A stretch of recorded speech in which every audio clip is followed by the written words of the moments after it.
Donald Trump इस बार अपनी विश्व विजय की पताका लहराने के लिए मिडिल ईस्ट की यात्रा पर हैं और मिडिल ईस्ट में फिर से उनका ध्यान एक बार आ गया है गाजा के ऊपर। जी हां साथियों, ये वही गाजा जिसको इजराइल ने पूरी तरह लगभग बर्बाद कर दिया था।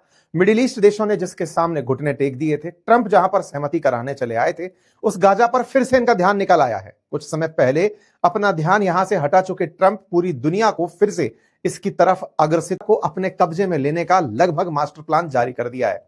इजराइल को आज जो जानकारी मिल रही है उससे वो खुद हैरान है कि ये बिल्लियों की लड़ाई में बंदर गाजा को कैसे खा गया आज। और ट्रंप का गाजा को एक्सक्लूसिवली अपने पास रखने का कोई इरादा तो नहीं बन गया है। जैसे गाजा में शांति स्थापित करने के लिए इन विश्व लीडर्स की एक बार पूरी की पूरी बैठक बुलाई गई थी, उसी तर्ज पर अब भारत को भी बोर्ड ऑफ पीस में बुलाने का न्योता मिला है। भारत को भी बोर्ड ऑफ पीस के लिए इन्विटेशन दिया गया है कि आइए गाजा के अंदर जो बोर्ड ऑफ पीस बन रहा है वहां पर आप बैठिए और बताइए कि कैसे बढ़िया काम कर सकते हैं। एक तरफ भारत को बोर्ड ऑफ पीस में बुलाया गया है, वहीं खबर निकल कर आती है कि जो भी मेंबर स्टेट इसमें शामिल होंगे उनसे $1 बिलियन लिया जाएगा। $1 बिलियन लिया जाएगा। $1 बिलियन की खबर का क्या है आधिकारिक सत्यापन, वो भी जानकारी देंगे। लेकिन इसके साथ साथ भारत के पड़ोसी पाकिस्तान को भी बोर्ड ऑफ पीस का न्योता आया है। दुनिया के 60 देशों को निमंत्रण मिला है। तो क्या बोर्ड ऑफ पीस ना हुआ, यूएन बनाने की कवायद तो नहीं हो रही है?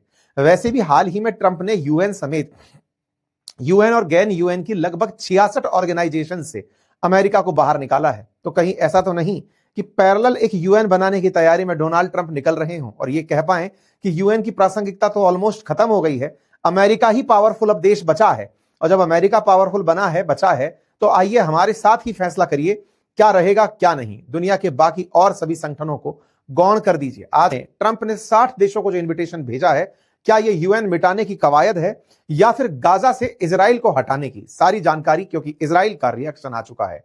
इजराइल जिस बात से नाराज है वो पब्लिक कर चुका है। सारी जानकारी एक एक कर देंगे, क्योंकि शांति पैसे से अगर आ रही हो तो इसे सौदा कहा जाता है, व्यवस्था नहीं। चलिए शुरुआत करते हैं। सबसे पहले बोर्ड ऑफ पीस की जानकारी देते हैं। भारत को कल के दिन एक सुर्खी मिलती है और सुर्खी थी कि भारत में जो एम्बेसडर बनाए गए हैं सर्गेई गोर, उन्होंने भारत को इन्फॉर्म किया, सबको सोशल मीडिया के माध्यम से इन्फॉर्म किया कि बोर्ड ऑफ पीस के लिए भारत को इन्विटेशन दिया गया है। बोर्ड ऑफ पीस क्या है अगर आप भूल गए हो तो मैं हल्का सा आपको वापस ले चलता हूं। जानकारी यह है कि इजराइल और गाजा के बीच में जो संघर्ष चल रहा था उसको मिटाने के लिए, उसको रुकवाने के लिए ट्रंप ने एक 20 पॉइंट का एजेंडा रखा था, एक डील रखी थी और उस डील को इन्होंने अक्टूबर 2025 में दुनिया के सामने रखा था। उस डील में ट्रंप ने कहा था कि इसके अंदर शांति व्यवस्था बनाए रखने के लिए एक बोर्ड ऑफ पीस बनाया जाएगा। उस बोर्ड ऑफ पीस का काम होगा कि वो इंटरनेशनल स्टेबलाइजेशन फोर्स की मदद से गाजा में स्थिरता लेकर आएगा। तमाम सारे कार्यक्रम रखे गए थे, बंधकों की रिहाई के कार्यक्रम रखे गए थे, साथ ही साथ हमास के जो आतंकी हैं उन्हें डिसआर्मामेंट करने के, यानी कि ये अपने हथियार छोड़ देंगे, ये भी उसके अंदर प्लान किया गया था। और तो और गई इस तरह से ट्रंप ने 20 सूत्रीय जो काम दिया था उसमें से 9 नंबर पॉइंट पर यह बात लिखी हुई थी।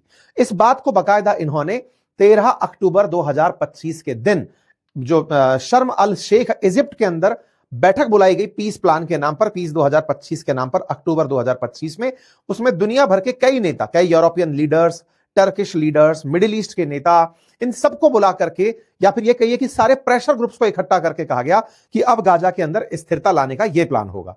जिस समय यह घोषणा हुई थी हमने आपको उस समय भी बताया था, यह केवल और केवल मिडिल ईस्ट कंट्रियों का बेवकूफ बना दिया गया है और कुछ नहीं है।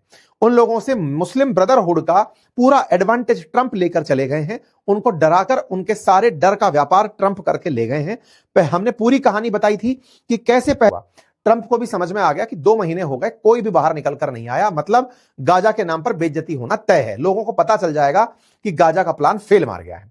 ट्रंप ने इस पूरी कवायद को और तेज गति देने का काम करना शुरू किया। हमास के लीडर्स ने हथियार डालने से मना कर दिया कि सुनो बेटा ट्रंप, तुमसे ना हो पाएगा, हम हथियार नहीं डाल रहे। तुमको लगता था कि फोर्सेस भेजोगे, तुम्हारी कोई सेना आने को तैयार नहीं हो पा रही है गाजा में, हम नहीं हटेंगे साहब, कोई बात नहीं। ट्रंप ने दिसंबर में इस पूरे कार्यक्रम को उठाया और एक ठंडे बस्ते में डाल दिया। अब निकले वो विश्व विजय की तरफ। सिकंदर, आधुनिक सिकंदर ट्रंप निकलते हैं विजय की तरफ और मादुरो को उठा लेते हैं। जैसे ही वेनेजुएला में मादुरो को नए साल की शुरुआत में उठाया जाता है, ट्रंप का सिक्का सब जगह बोलने लगता है कि भाई साहब, ट्रंप ने तो वो कर दिया जिसकी किसी ने कल्पना नहीं की थी। बिना किसी ब्लड शेड के, बिना किसी भी खून खराबे के इन्होंने एक देश के राष्ट्राध्यक्ष को उठा लिया।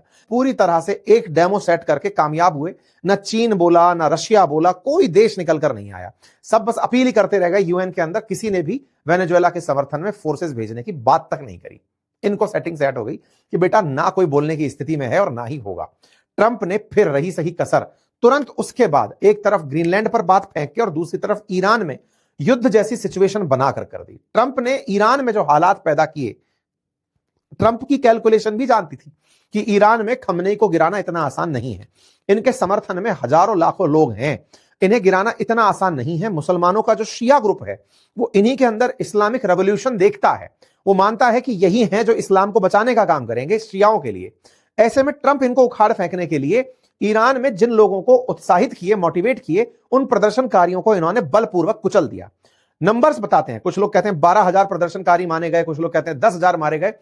प्रदर्शनकारी कितने भी मारे गए हों, लेकिन ट्रंप ने उनके साथ धोखा कर दिया, क्योंकि ट्रंप ही थे जो प्रदर्शनकारियों को भड़काए जा रहे थे कि पीस ऑन द वे, तुम्हारे लिए आ रही है सहायता, तुम्हारे लिए हेल्प ऑन द वे है। वो बेचारे ऑन द वे के इंतजार में मरते चले गए। ये भाई साहब अपना व्यापार कर लेगा। ये वो आदमी है जो मौत का भी, ये आदमी वो है जो हत्याओं का भी पूरी सौदागरी करता है। आराम से उन लोगों को मरने दिया और खुद पीछे से बैठ करके मांडवाली कर गए। किन से करे, अब मैं आपको वो बताता हूं। देखो, यहां बाकी बच्चे जो मिडिल ईस्ट के कंट्री हैं, जीसीसी कंट्रीज, वो जाकर ट्रंप के सामने खड़े हुए और उन्होंने कहा कि प्रभु इनको मत मारिए। बोले क्यों? आप इनको एक गोली मारेंगे, ये आपको नहीं मारेंगे, ये हमको मारेंगे। मिडिल ईस्ट के देशों को, सऊदी को निशाना बनाएंगे, यूएई को बनाएंगे, कतर को बनाएंगे, जितने भी सामने देश पड़े हैं सबको गिर गिर कर गोली मारेंगे। ये मैंने आप लोगों को तब भी जानकारी दी थी। देशों से ही असल मायने में ट्रंप चाहते थे कि ईरान के डर से तुम सब लोग मेरे पास वापस से एकत्रित होकर आओ और कहो कि ट्रंप ईरान को मत मारो, हमें बचा लो, हमारी इकोनॉमी कोलैप्स कर जाएगी। आप देखो कितना फियर गेम खेलता है। पहले ट्रंप ने इजराइल से कतर में गोले फेंकवाए। कतर के नाम पे सारे मुस्लिम देश जाकर अमेरिका में खड़े हुए, सर हमें बचा लो, हमारे साथ में ये हो रहा है। तो उसने कहा चलो पीस प्लान में आ जाओ। अब उसके बाद ईरान को धमकाया कि तुम्हें मारेंगे, मारा कुछ नहीं।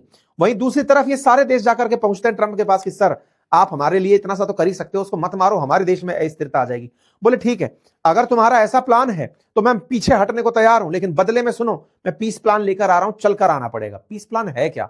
मैंने पहले भी आपको कहा था, ट्रंप दुनिया की स्ट्रेटेजिक लोकेशंस में, देखो आज तक भी अमेरिका ने इजराइल के साथ मित्रता रखने के दो बड़े कारण दिखाए हैं। पहला, एक तो यहूदी बहुत पैसे वाले होते हैं, बहुत सारे अमेरिका में यहूदी हैं जो अमेरिका के अंदर बहुत ही पावरफुल ग्रुप बनाते हैं, पावर प्रेशर ग्रुप है वो।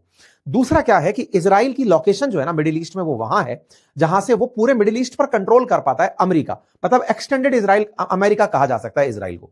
इजराइल के पास में गाजा है। अमेरिका कितना भी इजराइल को पसंद करता हो, लेकिन उसे खुद का भी अपना एक लोकेशन चाहिए। ट्रंप पहले भी बात ही बातों में कह चुके थे कि गाजा में मैं ट्रंप सिटी बसाऊंगा, मेरे ट्रंप टावर होंगे जहां से मैं ऑपरेट करूंगा। वो मिडिल ईस्ट के अंदर मेडिटेरेनियन सी के किनारे अपनी एक जगह होगी जहां से मैं सब जगह राज करूंगा। तो वो जो गाजा को लेकर उनकी प्लानिंग है ना, वो प्लानिंग अब धीरे धीरे बाहर आने लगी। ट्रंप के पास ये सभी लोग पहुंचे कि सर थोड़ा सा सेटलमेंट करिए। ट्रंप ने कहा ठीक है कर लेंगे, अगर आप लोग चाहते हो कि मैं ईरान के साथ अपना एस्केलेशन रोक दूं, आ जाओ पीस प्लान को लेकर। भाई साहब इस आदमी ने तुरंत, मतलब इधर की तरफ संघर्ष चल रहा है, 15 तारीख के दिन तो अनाउंसमेंट कर दिया कि member of board will be announced shortly. मतलब पिछले महीने तक 6 आदमी नहीं थे, अब 60 आदमी होने जा रहे हैं। इसने भाई साहब 60 आदमियों के लिए लिस्ट भेज दी कि 60 आदमियों को मैंने वो भेजा है इनविटेशन बोर्ड ऑफ पीस में शामिल होने के लिए।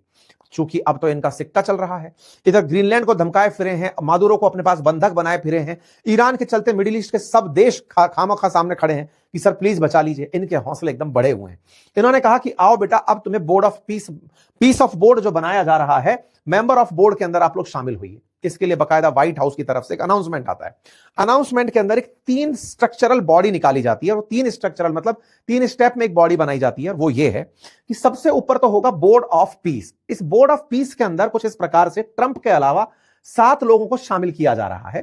ट्रंप इसके अंदर पूरी तरह से हेड करेंगे बोर्ड ऑफ पीस को गाइड करने के लिए एग्जीक्यूटिव बोर्ड बनाया गया जो पूरी तरह विदेशी है। आप अगर ऑब्जर्व करें तो इसमें कहीं पर भी इजरायली नहीं नाम दिखाई देता। एक इजरायली है जिसका नाम है याकिर गैबे, जो इजराइल का एक बिलियनियर है, जो इस पूरे की पूरे सिस्टम में दिखाई पड़ रहा है। कहानी ध्यान से समझिए।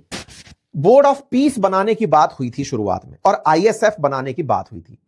कल परसों जो इन्होंने व्हाइट हाउस ने आदेश जारी किया, उसमें गाजा एग्जीक्यूटिव बोर्ड अनाउंस हो जाता है, जो इजराइल को बताया ही नहीं गया था, और national committee for administration of Gaza के लोग अनाउंस हो जाते हैं जो इजराइल को नहीं बताए गए थे। मतलब एक प्रकार से यह समझिए कि इजराइलियों के बिना अमेरिका ने गाजा के ऊपर शासन करने की व्यवस्था दे दी, और एक अमीर आदमी को बस इजराइल के इसके अंदर शामिल किया गया। बाकी सफाई करी इजराइल ने गाजा की, और यहां पर आकर के बांद्रा बैठ गया जिसका नाम ट्रंप है। मैंने पहले भी आपसे कहा था, दो बिल्लियों की लड़ाई में बंदर रोटी लेके खा रहा है वो यहां, लेकिन करेगा कौन? सर्वे सर्वा किसने बनाया खुद को? ट्रंप ने, कि मैं ही फैसला करूंगा बोर्ड ऑफ पीस काम कैसे करेगा। ठीक है साहब, इस बात से ये भाई साहब चिढ़ गए।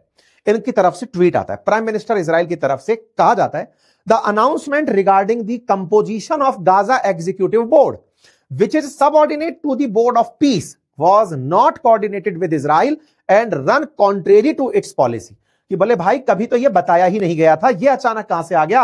हमें तो किसी ने सजेस्ट ही नहीं किया था कि ऐसा कुछ होने वाला है, ये कहां से निकाल दिया? इस बात के लिए प्राइम मिनिस्टर ऑफिस की तरफ से ट्रंप से बात करने के लिए तय किया गया है। Prime minister has instructed foreign affair minister to contact the US secretary of state on this matter.